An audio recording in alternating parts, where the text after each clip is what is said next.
Redford is a lifelong lover of the outdoors, and Sidney Pollack, as a director, has an eye for the sweeping vista. And one of their early films together, Jeremiah Johnson, takes place almost completely out in the raw elements. And the experience proved that both men have a penchant not only for adventure films, but for adventurous filmmaking.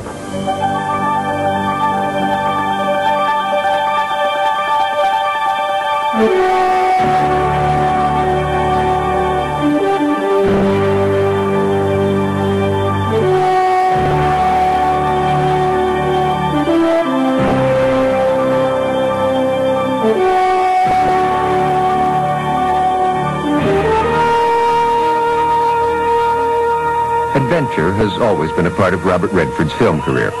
His characters are often willing to risk their lives in the name of survival. Beat you to the bone.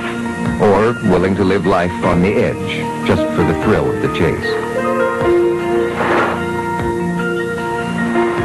Sending you down, Bob. Class B ball. I won't do that. You're going down. It took me a long time to get here, Pop. I won't do it. I came here to play ball. Or stand up to conventional wisdom in order to prove that the impossible is in fact possible. When Redford and Pollack work together, the films they make cover a wide range of style and emotion. But more often than not, there is one recurrent theme. Well, adventure is a big part of, I certainly love it in life, and it's a big part of the pictures we do together. I think Sidney's very good at action. I love action sequences. And I love adventure. In 1972, on their second film together, Redford and Pollack found all the adventure they could handle on location in Utah shooting Jeremiah Johnson. Jeremiah is a man who leaves civilization behind, and the film tells the story of his struggle to survive in the wilderness. In the end, he learns as much about himself as about the world he lives in.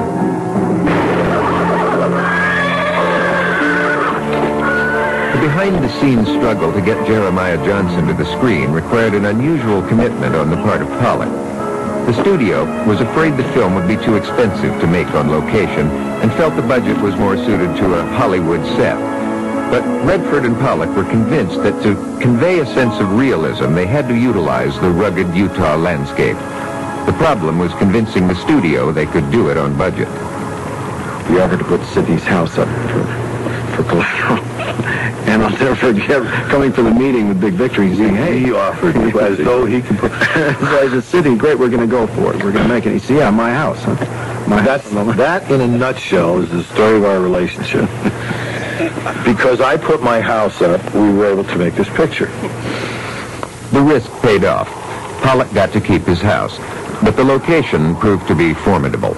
Cast and crew endured hardships unusual even for a movie location. We found every way to cut a corner that was humanly possible. From eating outside in the freezing, the food would stay hot about 30 seconds. You'd go get the food, and by the time you got to some place where you'd stand in the freezing snow, it was frozen practically. Every scene presented a new series of problems. The one that was probably the toughest, at least for me as an actor, was the one on the stream. We had to do it really in one take because it was about 8 degrees above zero. You know how cold water can be when it's moving without freezing? This was fast-moving water. I'm telling you, this was ice water, below ice water. And I can tell him because I was in the water. Well, I was going to make you a hero, and you can't come and do that. I'll do it. I don't trust you. So I was in the water hoping we could get the one take.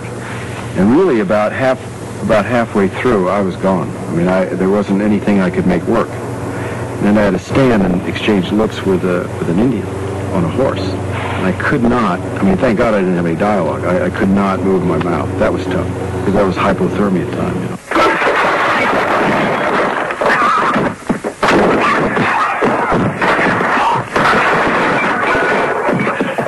3 Days of the Condor is also a story of survival. But rather than battling Mother Nature, Redford takes on Big Brother, the CIA. The movie co-starred Faye Dunaway as a woman who reluctantly agrees to help Redford expose a CIA plot to take control of Mid-East oil fields. What interested Sidney and I was the idea that you could create a character and a story around a man who had to think in order to live, to stay alive. We have plans to invade the Middle East. Are you crazy? Am I? Look, Turner. Do we have plans? No, absolutely not. We have games. From the beginning, Robert Redford knew exactly what he wanted from an acting career. A consistent theme in his work has been the honesty of the subject matter, and politics has played a key role in virtually everything he's done. And the same is true of Sidney Pollack, whether it's the politics of a nation or the politics between men and women. Anytime a woman is sitting in a room and a man walks in and sits down, it's politics. I'm Michael Gallagher. What do you want? The minute you deal with any relationship, you have the metaphor for every political situation there is. Bill of Rights? What Bill of Rights? We don't have any Bill of Rights. We don't have free speech in this country. We never will have. We never will if people aren't willing to take a stand for what's right. We never will have because people are scared. I get interested in some sort of an argument or an idea between the characters. It's a part of the fun of it for me. They're going to bury the report until after the renomination. The grand jury indictment will be out soon. Every indication says the indictment will stop with the 5 burglars, Hunt and Liddy. And that's the end of your story. Any force that kind of controls or overwhelms my ability to be independent, I'm going to be interested in. So that's politics. All the President's Men details the events surrounding Woodward and Bernstein's investigation of the Watergate scandal. Redford was so passionate about the subject, he bought the rights to the book before it was finished. I spent 3 years on All the President's Men. That was one of the most difficult projects I ever produced and worked on. But one I was completely committed to. And there was a big feeling about no one wanting to see it, no one wants to reactivate Watergate. It involves the entire U.S. intelligence community. FBI, CIA, justice. It's incredible. Just don't tie me to any organized group activity in most cases. I'll just do it myself. I'll go about and go my own way with it. Going his own way meant moving behind the camera. And in 1980, Redford made his directing debut with Ordinary People. The film won him the Best Directing Oscar. Well, Alan, give me the camera. not until I get a picture of the two of you. Hal. Hang on a second. Give me the camera!